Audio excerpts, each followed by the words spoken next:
Imagine this: a cosmic explosion so massive it birthed the entire universe. Now picture ancient scriptures, written thousands of years ago, possibly hinting at this very event.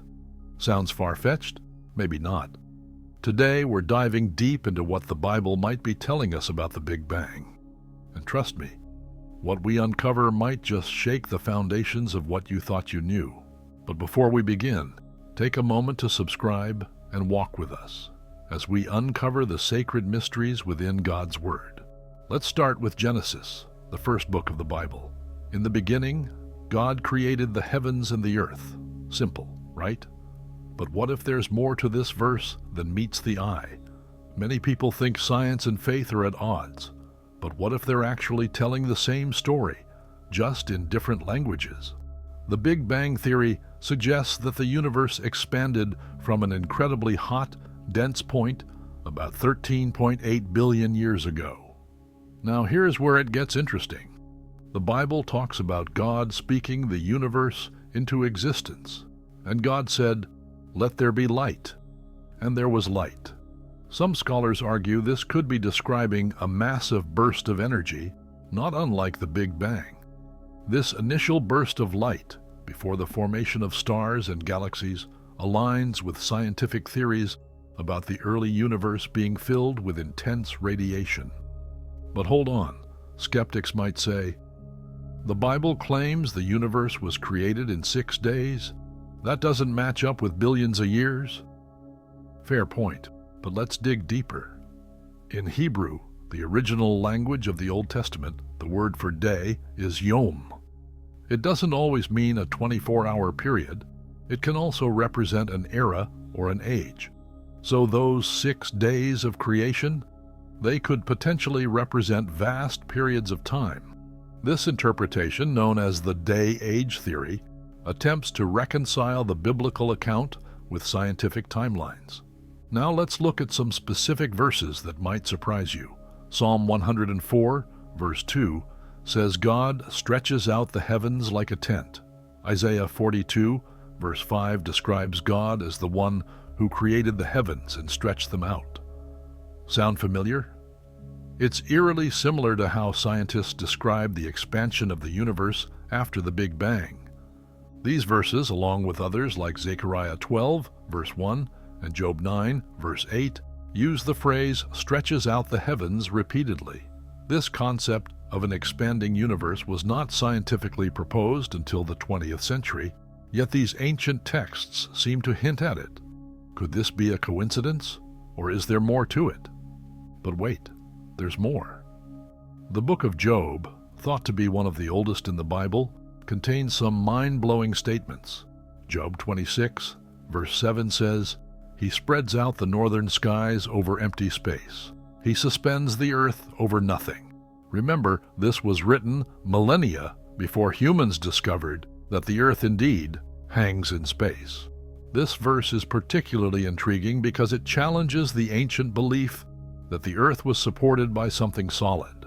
Many cultures had myths about the earth resting on the back of a giant turtle or being held up by Atlas. Yet here's a biblical text suggesting the earth is suspended in empty space, a concept that aligns remarkably well with our modern understanding of the solar system.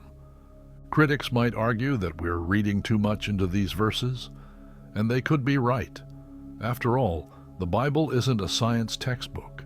Its primary purpose is to convey spiritual truths, not explain cosmic phenomena.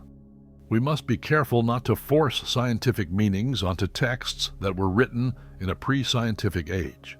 However, it's worth noting that many of the pioneers of modern science were devout believers. Georges Lemaitre, the Belgian priest who first proposed the Big Bang Theory, saw no conflict between his faith and his scientific work. In fact, he argued that scientific inquiry could lead to a deeper appreciation of God's creation. Lemaitre wasn't alone. Other scientists like Isaac Newton, Gregor Mendel, and Francis Collins have all found ways to harmonize their scientific work with their faith. They viewed science as a way to uncover the methods God used in creation rather than a challenge to faith itself. So, What does this all mean for us today? It suggests that maybe, just maybe, the gulf between science and faith isn't as wide as we thought. Perhaps they're two sides of the same coin, offering different perspectives on the grandeur of creation. But here's a thought to ponder. If the Bible does indeed hint at the Big Bang, what else might it be telling us about the nature of our universe? What other scientific truths might be hidden in its pages, waiting to be discovered? Let's consider another intriguing parallel. The Big Bang Theory suggests that the universe began in a state of incredible heat and density. Interestingly, the second verse of Genesis describes the earth as formless and empty, with darkness over the surface. Could this be describing the primordial state of the universe before stars and galaxies formed? Moreover, the order of creation in Genesis bears some similarities to the scientific understanding of cosmic history. The Bible describes light appearing first, then the formation of the sky and earth, followed by plant life, and finally animals and humans. While not a perfect match to current scientific timelines, it's closer than one might expect from an ancient text. Of course, there are challenges in reconciling every detail of the biblical account with current scientific understanding. The creation of plants before the sun in the Genesis narrative, for instance, doesn't align with our knowledge of photosynthesis and plant evolution. These discrepancies remind us to be cautious about drawing too many direct parallels. It's also important to remember that both science and biblical interpretation are subject to change. Scientific theories are constantly being refined as new evidence emerges. Similarly, our understanding of ancient texts can evolve as we gain new insights into the languages and cultures in which they were written.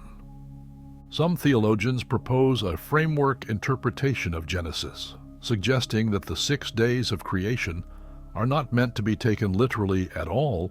Instead, they argue, it's a literary device used to convey theological truths about God's role in creation and humanity's place in it. This view allows for greater flexibility in aligning biblical texts with scientific discoveries. Others point to the concept of divine accommodation, the idea that God communicated truths in ways that the original audience could understand, given their limited scientific knowledge.